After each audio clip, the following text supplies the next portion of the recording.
से before going for the postulates, first you must be aware of कि what exactly कौन कौन से साइंटिस्ट थे जिन्होंने वीएसीपीआर के लिए कंट्रीब्यूशन किया है। ठीक है, जैसे हमने लेवी स्ट्रक्चर के बारे में पढ़ा था, है ना, लेविस ने क्या बताया था, just about the electrons and bonding, right. Types of bonding के बारे में किसने बताया था हमें, सबको याद है, कौशल ने बताया था। ठीक है, अभी यहाँ पे दो साइंटिस्ट थे, सिडविक एंड कोविल। ठीक है, ये दोनों साइंटिस्ट ने इसके बारे में बताया कि whenever we are forming a bond, ठीक है, ऑब्वियस वहां पे एक मॉलिक्यूल बनेगा, राइट। वो उस मॉलिक्यूल का एक पर्टिकुलर ज्योमेट्री होगा। ठीक है, ज्योमेट्री सब लोग समझते हो शायद, ट्रायंगल हो सकता है, नो, जैसे दिस इज व्हाट ये प्लानर स्ट्रक्चर आप इसको बोलोगे। ठीक है, वहीं पे अगर क्यूब स्ट्रक्चर रहेगा तो आप उसको क्यूबिकल बोलोगे। तो basically geometry is all about nothing but point charge, एक सिंगल पॉइंट चार्ज नहीं, सिंगल पॉइंट, 1D, एक ही आपको पॉइंट दिखेगा, 2D एक ही लाइन दिखेगा, 3D मतलब 2D में सॉरी थिकनेस दिखेगा एंड लाइन दिखेगा, 3D में क्या दिखेगा आपको, पूरा उसका हाइट भी दिखेगा। सो ये same geometry is there in the molecules also. तो जो सिडविक है, सिडविक एंड पॉवेल ने बस इतना है बताया था कि ये जो ज्योमेट्री या फिर शेप ऑफ मॉलिक्यूल बनेगा ना, वो किसकी वजह से बनेगा, it is because of what, the repulsion between the electrons, जो हमने किस में पढ़ा है, बॉन्ड एंगल में पढ़ा है। Why there is a formation of a bond angle, नहीं तो सब क्या होते थे, सभी मॉलिक्यूल्स के जो बॉन्ड से एक दूसरे में मर्ज हो जाते थे, सही है। तो बॉन्ड एंगल क्यों होता है, because of the repulsion between the bond pair electrons, इतना ही, there is a repulsive force between the bond pair and bond pair electrons. इसके आगे जो नाइलहोल्म है, उसने क्या बताया था, is just telling about the lone pair. सबसे पहले लोन पेयर के बारे में किसने बताया था, ये दो साइंटिस्ट ने बताया था, गिलिस्पाई एंड नाइलहोल्म। इन दोनों ने ये बताया था कि there is a presence of lone pair also, और अगर किसी मॉलिक्यूल में लोन पेयर भी प्रेजेंट है ना, तो उसका मॉलिक्यूलर ज्योमेट्री क्या हो जाएगा, चेंज हो जाएगा। समझ में आई बात। तो दो वर्ड्स को पहले आपको क्लियर करना है। ठीक है, इसने ये इन दोनों ने क्या बताया था कि आप whenever you are considering only bond pair electron, किसी भी मॉलिक्यूल में सिर्फ बॉन्ड पेयर इलेक्ट्रॉन के बारे में बात करते हो, तो जो भी है उसका मॉलिक्यूल का आप स्ट्रक्चर देखोगे, उसी को आप क्या बोलोगे, शेप बोलोगे। मतलब उसमें ऐसा कोई लोन पेयर का काउंट नहीं है। फॉर एग्जाम्पल, अगर आप H2O की बात करते हो, तो मैंने आपको बताया था कि H2O का स्ट्रक्चर ऐसा है। ठीक है, जब मैं इसको ये स्ट्रक्चर अगर बनाती हूँ, इसका एंगल कितना है, दिस इज 105 डिग्री। ये चीज बताई थी मैंने, ये 105 क्यों है, क्योंकि ये बॉन्ड पेयर इसको क्या कर रहा है, दूसरे बॉन्ड पेयर से रिपल्शन कर रहा है। जब आप ये ज्योमेट्री देखते हो, तो इसको बोलोगे आप, ये स्ट्रक्चर को देखोगे तो इसको क्या बोलोगे आप, shape. This is simple shape. कौन सा शेप दिख रहा है, ये मॉलिक्यूल्स कैसे दिख रहे हैं, ये आपको कैसे दिख रहे हैं, bent. This is only depends on what, only depends on the bond pair electron. But if I ask you what is the central atom, तो सेंट्रल एटम क्या है अपना, ऑक्सीजन। और लोन पेयर किसके काउंट करने होते हैं हमें, किसके लोन पेयर काउंट करने होते हैं, सिर्फ सेंट्रल एटम के। So we have the two lone pairs here. So guys, इसी ऑक्सीजन का दूसरा स्ट्रक्चर ऐसे आएगा, लोन पेयर को ऐसे शो करते हैं। हालांकि इन दोनों के बीच में रिपल्शन बहुत ज्यादा होगा, ये आप वीएसीपीआर में पढ़ोगे। यहाँ पे क्या है, हाइड्रोजन, यहाँ पे क्या है, hydrogen. whenever there is a 4 type of pairs, ये यहाँ पे आप बोलोगे कितने लोन पेयर है, यहाँ पे 2 लोन पेयर है, कितने बॉन्ड पेयर है, यहाँ पे 2 बॉन्ड पेयर है। ठीक है, नहीं इसको नहीं लिखना। अभी ये देखो, ये टू लोन पेयर से, 2 बॉन्ड पेयर से, इसके बारे में अब हमने पहले नहीं बात की थी। What is important for us, हम जब केमिस्ट्री को पढ़ते हैं तो हमारे लिए इंपॉर्टेंट क्या होता है, बॉन्ड पेयर इंपॉर्टेंट होता है, कौन सा बॉन्ड टूटेगा, क्या बनाएगा। यहाँ पे क्या है, लोन पेयर का भी काउंट हो रहा है। यू विल नॉट बिलीव कि ये जब भी आप लोन पेयर को काउंट करते हो, बॉन्ड पेयर को काउंट करते हो, तो ज्योमेट्री आपका ज्योमेट्री काउंट होता है, that is the structure is tetrahedral. The structure is what, tetrahedral. समझ में आएगा, how many of you aware of the tetrahedral geometry, क्या होता है tetrahedral. Yes, but tetrahedral geometry क्या है? हाउ यू, जैसे अगर मैंने ट्रायंगुलर पूछा तो बता सकते हो ना ट्रायंगुलर कैसा होता है। What about tetrahedral?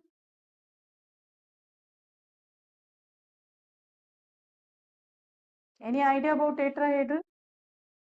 टेट्राहेड्रा का मतलब क्या होता है? हेड्रा मीनिंग, हेड्रा का मतलब होता है फेसेस, हेड्रा का मतलब होता है चार। ठीक है, ये टेट्राहेड्रल है। ठीक है, यहाँ पे ये जो तीन मॉलिक्यूल्स है, ये तीन, इनके ऊपर क्या है? ये टेट्राहेड्रल ज्योमेट्री है। फॉर एग्जाम्पल, एक ट्रायंगल रहेगा, ट्रायंगल के ऊपर आप उसको किसी और दूसरे मॉलिक्यूल एटम को कनेक्ट करोगे। जैसे ये क्या है, दिस इज अवर स्क्वायर, है ना? स्क्वायर को ये इस पॉइंट को छोड़ दो, एक मॉलिक्यूल एक एटम अगर ऐसा आया तो ये क्या बन गया आपका? टेट्राहेड्रा, जिसमें कितने फेसेस होंगे? चार फेसेस होंगे। पिरामिड पता है सबको, सेम एज पिरामिड होता है। ठीक है, सो जब भी अभी ये जो काउंट है, वीएसीपीआर में हम ये पढ़ेंगे कि हाउ टू काउंट भाई, इसमें लोन पेयर कितने होंगे, उसमें बॉन्ड पेयर्स कितने होंगे।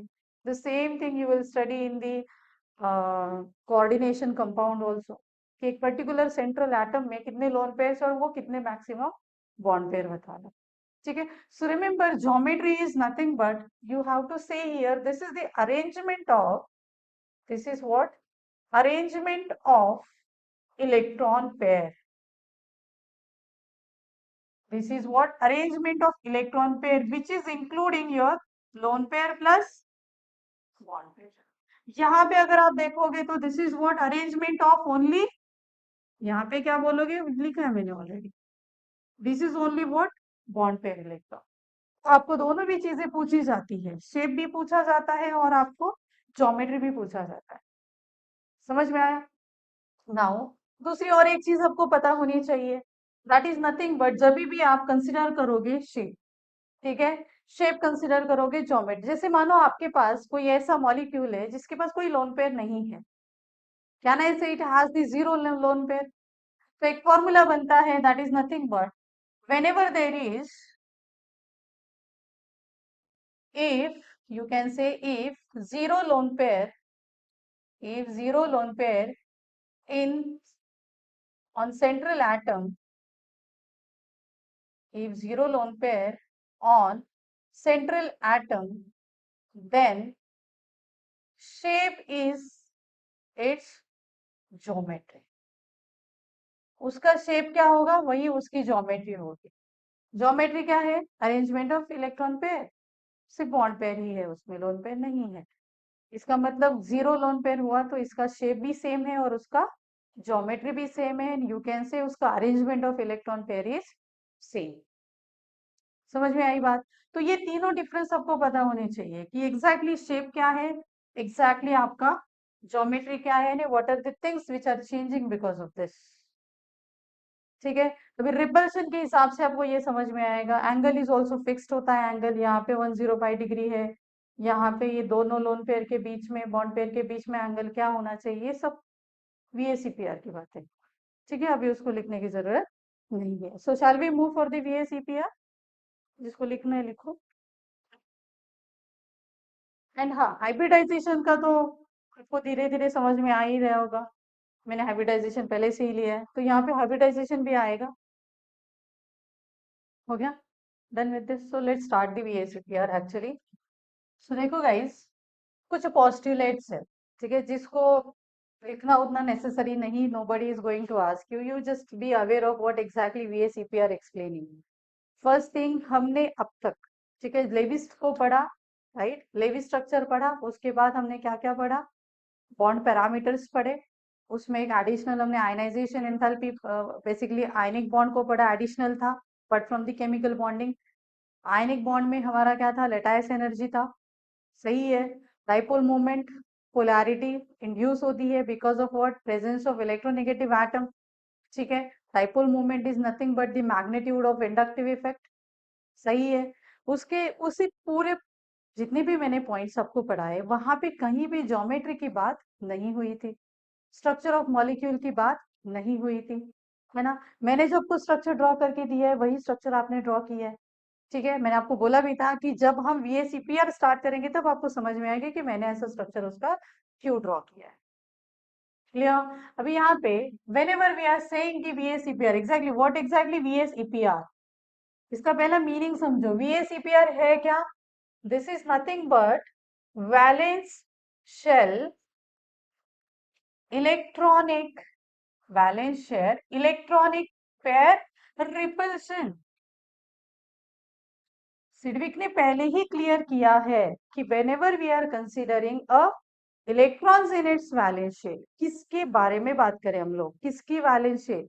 To be very clear, valence shell किसका है गाइस? सेंट्रल एटम के बारे में बात करते हैं हम लोग।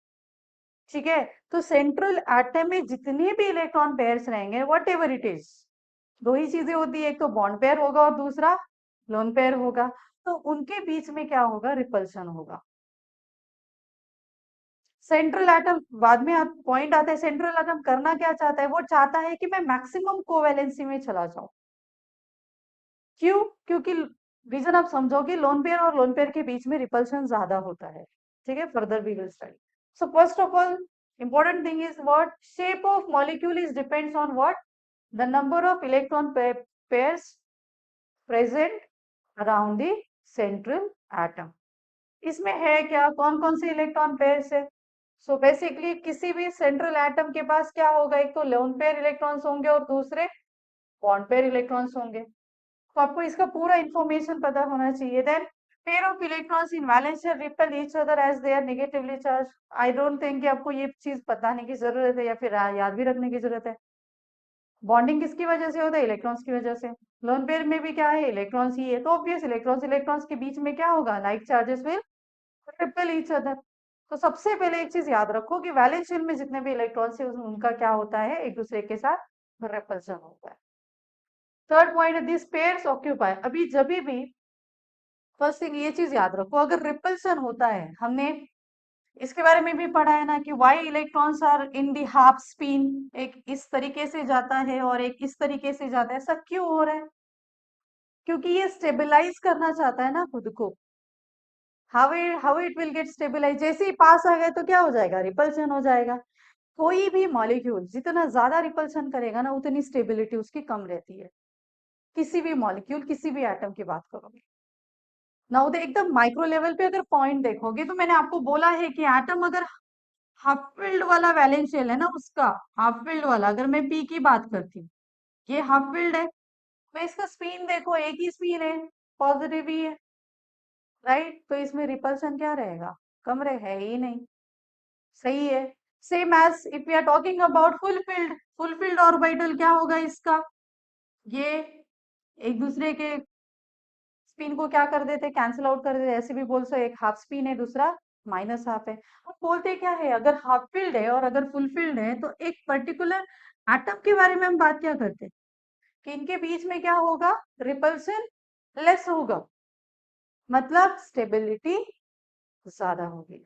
बोलते हैं ना हम लोग, stability of atoms having the half filled valence shell and fulfil valence shell, उसकी स्टेबिलिटी क्या रहेगी? ज्यादा रहेगी। उसमें भी हाफ फील्ड की ज्यादा है। क्यों? क्योंकि एक ही स्पिन उसमें प्रेजेंट है। समझ में आई बात? तो यहाँ पे भी सेम ही है। Whenever we are considering repulsion, तो रिपल्शन क्या होना चाहिए? मिनिमम होना चाहिए। Repulsion should not be maximum in the bond pair electrons and non pair electrons. अभी फिर ये करेंगे क्या? What is the option? The central atom के पास ऑप्शन क्या है? वो अपनी ज्योमेट्री को चेंज करेगा। सही है ना? अगर जैसे मानो दो बॉन्ड पेयर इलेक्ट्रॉन्स ऐसे पास में आ रहे, क्या होगा इनके बीच में? रिपल्शन होगा। तो वो क्या करेंगे? रिपल्शन को मिनिमाइज करना है तो पास नहीं आ सकते, रिपल्शन को मिनिमाइज करना है तो क्या करेंगे? एक दूसरे के दूर जाएंगे, bond angle will increase. So basically there is a change in bond angle with respect to decrease in the repulsion between the lone pairs and bond pairs, so as that molecule should be at stability। वो molecule stability में रहेगा, stable रहेगा। ठीक है, अभी इसके बाद का पॉइंट क्या है? The valence shell is taken as a sphere with electron pairs localising on the spherical surface. पढ़ने की जरूरत नहीं है, हम सबको पता है कि कोई भी इलेक्ट्रॉन किसी भी ऑर्बिटल में प्रेजेंट होता है, ऑर्बिटल या फिर शेल बोलो, कैसा रहता है? स्फीयर में ही कंसिडर काउंट कर देना हम लोग कि कोई भी इलेक्ट्रॉन स्फेरिकल मतलब स्पिनिंग कैसे, half field, half circle and half circle. So this is nothing but central atom में भी क्या होगा, एक सर्कुलर शेप होगा, स्पेरिकल शेप होगा. ठीक है. Now we will go for PAC पर पॉस्टुलेट मल्टीपल बॉन्ड. हाँ, सबसे इंपॉर्टेंट चीज है कि भाई फिर मैम ये बताओ कि अगर कोई एटम है जैसे कि कार्बन और कार्बन है ना, कार्बन और कार्बन के बीच में तो 3 बॉन्ड भी होते हैं. So how we can count this, इसको क्या काउंट करना है, इसको as a single pair count करना है, क्योंकि हम शेप के बारे में बात, हम किसके बारे में बात कर रहे हैं, शेप के बारे में. हम बॉन्ड्स के बारे में बात नहीं कर रहे, हम मॉलिक्यूल के शेप के बारे में. So you have to consider the multiple bond as single super pair. वहां पे आपको कुछ सोचना ही नहीं है कि डबल बॉन्ड होगा तो क्या होगा, ट्रिपल बॉन्ड होगा तो क्या होगा. समझ में आई बात. Next point is repulsive interaction of lone pair. तो ये देखो lone pair, first of all how we are showing the lone pair. Lone pair को ऐसे शो करते हैं, this is your our lone pair. How we are showing this, ये भी क्या होगा, लोन पेयर. तो लोन पेयर और लोन पेयर के बीच में जो भी रिपल्सन होगा that is what more than the lone pair and bond pair. कैसे शो करते हैं हम लोग लोन पेयर को, ऐसे शो करते हैं. व्हाट अबाउट बॉन्ड पेयर, कैसे भी हो सकता है. I will say this is my bond pair. एक लाइन होता है बॉन्ड पेयर, तो ये आइडेंटिफाई करने आना चाहिए आपको. ठीक है. यहाँ पे how how how you will show, जैसे अगर लोन पेयर है तो ये लोन पेयर के बीच में रिपल्शन गाइस ज्यादा होगा, इन दोनों के बीच में रिपल्शन कम होगा. मतलब देखो मैं क्या लिख रही हूँ यहाँ पे, ये लोन पेयर है और ये बॉन्ड पेयर. ये एंगल देखो with respect to the central atom, इस एंगल को देखो with respect to the central atom. वो क्या रहा है, रिपल्शन बढ़ेगा तो क्या होगा, बॉन्ड एंगल विल इंक्रीज. ये काउंटिंग आपको आना चाहिए. And good news is that everything is fixed,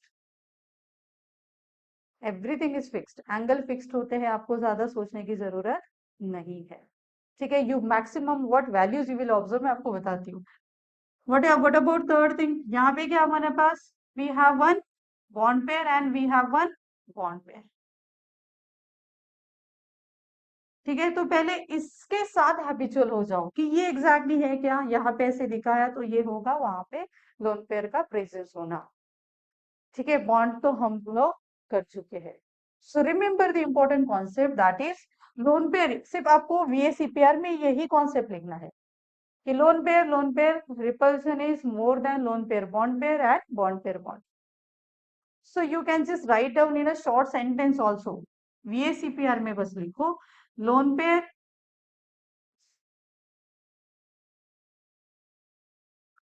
loan pair, lone pair,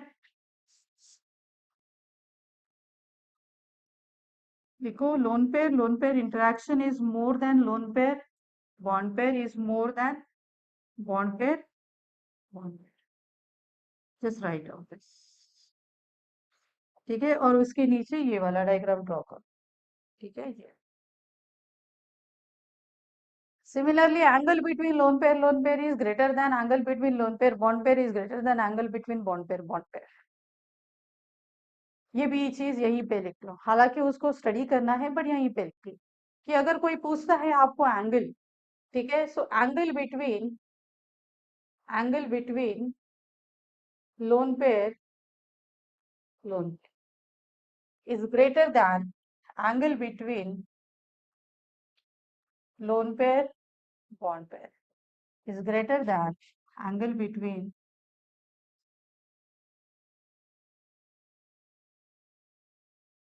bond pair, bond pair.